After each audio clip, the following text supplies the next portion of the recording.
നമസ്കാരം.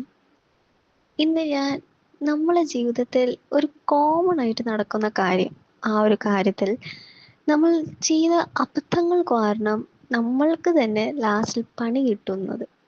ഈ ചെറിയ ചെറിയ കാര്യങ്ങൾ നമ്മൾ വിചാരിക്കും വെറും സാധാരണ കാര്യമല്ലേന്ന്. പക്ഷെ ആ കാര്യങ്ങൾ ചെയ്യുമ്പോഴാണ് അവസാനം അത് തന്നെ നമുക്ക് വിനയായി മാറുന്നത്. അത് എന്താണെന്നല്ലേ? നമുക്ക് എല്ലാവർക്കും ഗോസിപ്പ് പറയാൻ ഭയങ്കര ഇഷ്ടമാണ്. അല്ലെങ്കിൽ നമ്മളെ കൂട്ടത്തിലുള്ള ആരെങ്കിലും കുറിച്ചോ, അല്ലെങ്കിൽ സിനിമ ഇൻഡസ്ട്രിയിലുള്ള ആരെങ്കിലും കുറിച്ചോ, പൊളിറ്റിക്സിനെ കുറിച്ചോ എന്തെങ്കിലും ഒരു വിഷയം കിട്ടിക്കഴിഞ്ഞാൽ നമ്മൾ അതിനെക്കുറിച്ച് ഭയങ്കരമായിട്ട് ഡിസ്കസ് ചെയ്യും. നമ്മൾ അവരെ കുറ്റപ്പെടുത്തും, ചിലപ്പം പ്രശംസിക്കും, എന്തെങ്കിലുമൊക്കെ നമ്മൾ അവരെ കളിയാക്കും. നമ്മൾ തന്നെ ഗ്രൂപ്പ് ഡിസ്കഷനിൽ നമ്മൾ ഒരു എൻ്റർടൈൻമെൻ്റ് ആയിട്ട് അത് കാണും. അവരുടെ കുറവുകളെ ചിലപ്പോൾ നമ്മൾ ചൂണ്ടിക്കാണിക്കും. നല്ലതാണെങ്കിൽ നല്ലതും പറയും, ഇല്ല എന്നല്ല. പക്ഷെ മാക്സിമം നമ്മൾ ഈ മറ്റുള്ളവരുടെ ഇത് വെച്ചായിരിക്കും നമ്മൾ നമ്മളെ ടൈം പാസിനെ എടുക്കുക, സംസാരിക്കാനായാലും പ്രവർത്തിക്കാനാണെങ്കിലും. പക്ഷെ എപ്പോഴെങ്കിലും ശ്രദ്ധിച്ചിട്ടുണ്ടോ, അല്ലെങ്കിൽ എപ്പോഴെങ്കിലും ഇത് എക്സ്പീരിയൻസ് ചെയ്തിട്ടുണ്ടോ, നമ്മൾ ആരെങ്കിലും കുറിച്ച് ഒരു നെഗറ്റീവ് കാര്യം ഡിസ്കസ് ചെയ്യുകയോ അല്ലെങ്കിൽ പറയുകയോ ചെയ്യുകയാണെങ്കിൽ നമ്മളുടെ എനർജി ഒരിക്കലും പോസിറ്റീവ് ആയിരിക്കില്ല. മാത്രമല്ല, ആ പറഞ്ഞ കാര്യം നമുക്ക് ഇന്നല്ലെങ്കിൽ വേറൊരു ഫോമിൽ നമുക്ക് തന്നെ വന്ന് ഏൽക്കുകയും ചെയ്യും. ഇത് എപ്പോഴെങ്കിലും ഒന്ന് ശ്രദ്ധിച്ചാൽ കൊള്ളാം. നമ്മൾ തന്നെ മറ്റുള്ളവരുടെ കർമ്മം മേടിക്കുന്ന അല്ലെങ്കിൽ പിടിച്ചു മേടിക്കുന്ന പോലത്തെ അവസ്ഥയാണ് ഈ ഗോസിപ്സ്. നമ്മൾ ചെറിയ നേരത്തേക്കുള്ള എൻ്റർടൈൻമെൻറ്റ് നമ്മൾ കൊടുക്കുന്ന വില അതൊരു വലിയ വിലയാണ്. മനസ്സിലാക്കുക. നമ്മൾ മറ്റുള്ളവരെ ജഡ്ജ് ചെയ്യുമ്പോഴോ അല്ലെങ്കിൽ മറ്റുള്ളവരെ കുറിച്ച് ഗോസിപ്പ് ചെയ്യുമ്പോഴോ നമ്മൾ വിചാരിക്കും ഇതൊരു ചെറിയ ടൈമിനുള്ള എൻ്റർടൈൻമെൻ്റ് ആണ്. പക്ഷെ അറിയത്തില്ല കർമ്മ എങ്ങനെയൊക്കെയാണ് നമുക്ക് വന്ന് തിരിച്ചടിക്കുന്നത്. അതുകൊണ്ട് മാക്സിമം കുറ്റം പറയാതിരിക്കുക. കുറ്റം പറയാതിരിക്കുക, ആരെയും കുറിച്ചും കൂടുതലൊന്നും നെഗറ്റീവ് ഡിസ്കസ് ചെയ്യാതിരിക്കുക. നമ്മൾ എത്രത്തോളം നെഗറ്റീവ് ഡിസ്കസ് ചെയ്യത്തുള്ളൂ നമ്മളുടെ ഓറയും നമ്മളെ വൈബ്രേഷനും കംപ്ലീറ്റ്ലി നെഗറ്റിവിറ്റി കൊണ്ട് നിറയും. മാത്രമല്ല, പിന്നെ നമ്മൾ എല്ലാവരെയും ആ കണ്ണിലൂടെ ആയിരിക്കും കാണുന്നത്. പിത്തം പിടിച്ച ആൾക്ക് മഞ്ഞയിലെല്ലാം കാണും. പിന്നെ ആ നെഗറ്റിവിറ്റി തന്നെ നമ്മൾക്ക് എപ്പോഴും നമ്മളും അത് തന്നെ ഫേസ് ചെയ്തുകൊണ്ടേയിരിക്കും.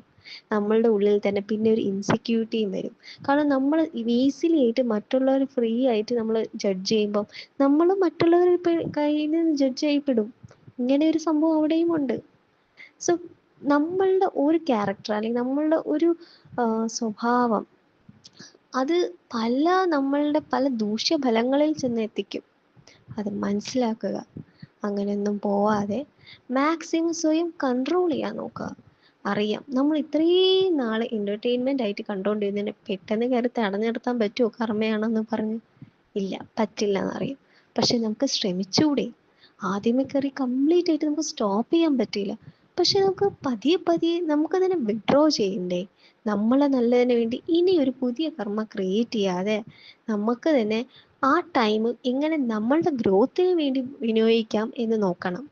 എൻ്റർടൈൻമെൻറ്റിൽ വേറെ പല രീതിയിലും നമ്മുടെ ഉള്ളിലെ എക്സ്പ്ലോർ ചെയ്യാൻ നോക്കുക. സെൽഫ് ലവ് നമ്മുടെ ഉള്ളിൽ പല കഴിവുകളും പല ടാലൻസും ഉണ്ട്. അത് മനസ്സിലാക്കുക. അത് മനസ്സിലാക്കാൻ വേണ്ടി നമ്മൾ ശ്രമിക്കണം.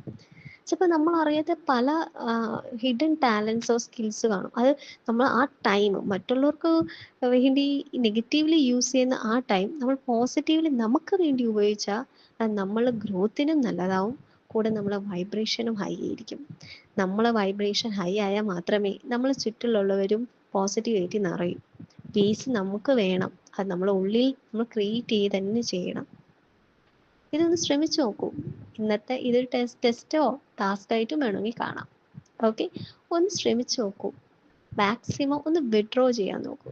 എന്തെങ്കിലും ഇതുപോലത്തെ നെഗറ്റീവ് ഡിസ്കഷൻസോ കാര്യങ്ങളോ ഉണ്ടാകുമ്പോൾ ഒന്ന് മൗനം പാലിക്കുക. സ്വയം അതിൽ കൂടാതെ ഇരിക്കുക. മനസ്സിനെ ഒന്ന് നിയന്ത്രിക്കാൻ ശ്രമിക്കുക. ആ സമയം ഒന്നെങ്കിൽ നമ്മൾ വിശ്വസിക്കുന്ന ഭഗവാനെ കുറിച്ച് ചിന്തിക്കുകയോ അല്ലെങ്കിൽ എന്തെങ്കിലും പോസിറ്റീവ് മനസ്സിനെ എപ്പോഴും ഒരു കാരണവശാലും കേൾക്കാൻ അനുവദിച്ചുകൂടാ. കാരണം നമ്മൾ കേൾക്കുന്നതും കാണുന്നതും സംസാരിക്കുന്നതും എല്ലാം നമ്മളെ ബാധിക്കും. ഇന്ന് ഒന്നില്ലെങ്കിൽ വേറൊരു രീതിയിൽ അത് സബ് കോൺഷ്യസ് മൈൻഡിൽ ഇംപ്രിൻ്റ് ആവുകയും ചെയ്യും. പിന്നെ അത് തന്നെ പല രീതിയിൽ നമ്മളെ ബാധിക്കും. നമ്മൾ അറിയാതെ പല സിറ്റുവേഷൻസ് നമുക്ക് കാർമികമായിട്ട് ഫ്രണ്ടിൽ വന്നുകൊണ്ടേയിരിക്കും. നമ്മൾ തന്നെ ചിന്തിച്ചിട്ടില്ല ഈ ഒരു കാര്യം തന്നെ എപ്പോഴും എൻ്റെ ജീവിതത്തിൽ എന്തുകൊണ്ടാണ് ഇങ്ങനെ വരുന്നതെന്ന് ചിന്തിക്കുക.